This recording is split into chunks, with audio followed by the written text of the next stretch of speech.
हे अगस्त मुनि, तिमीलाई त्रिपुर दाहा सुनाए, अब के सुन्ने इच्छा छ त्यो कुरा भन।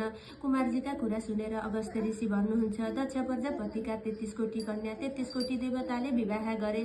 सतीदेवी विष्णुका छलले महादेवले विवाह गरेर लगे।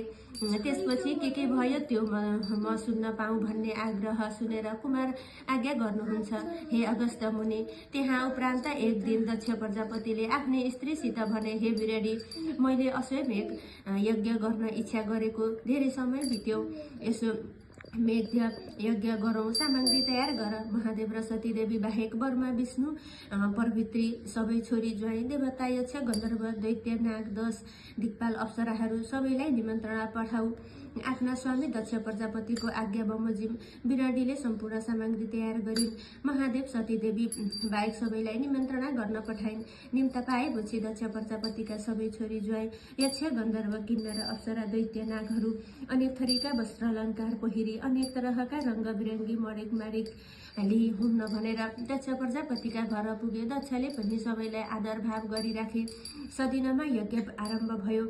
कस्तो यज्ञ भने, जस्तै नन्दी भृङ्गी चतुष्ठी योगिनी भूत प्रेत पिशाचिती पार्थ गणले शिव शोभायमान देखिन्थे, त्यस्तै 33 कोटी देवता र उनका स्त्रीले सहित ऋषि गन्धर्व किन्नर नाग अप्सरा आदिले मङ्गल वेद ध्वनि नाच गान बारातीले शोभायमान दक्ष प्रजापति देखिए।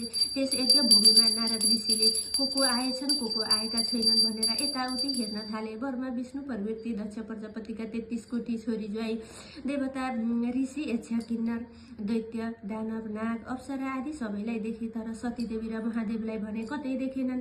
बिना महादेवले यो यज्ञ कसरी पूर्ण होला, निम्ता दिन बिर्सेकी के हेतु हो बुझु भनेर अन्तर्धान भएर कैलाश पर्वतमा पुगे।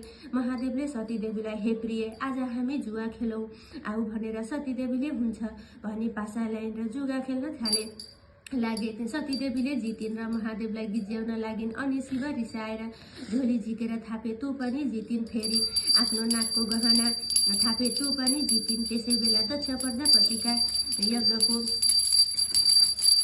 निम्ता मात्र देवताहरू आफ्ना आफ्ना ढुङ्गामा चढी हाँस्दै खेल्दै जान्थे। तिनीहरूलाई सतीदेवीले देखेर महादेवसित बिन्ती गरिन्, ती विमानमा जाने को हुन्, आज्ञा हवस भन्दा तिमीलाई के चासो पर्यो, आफ्नो चाहिँदो धन्दा गर न भनेर शिवले आज्ञा भयो।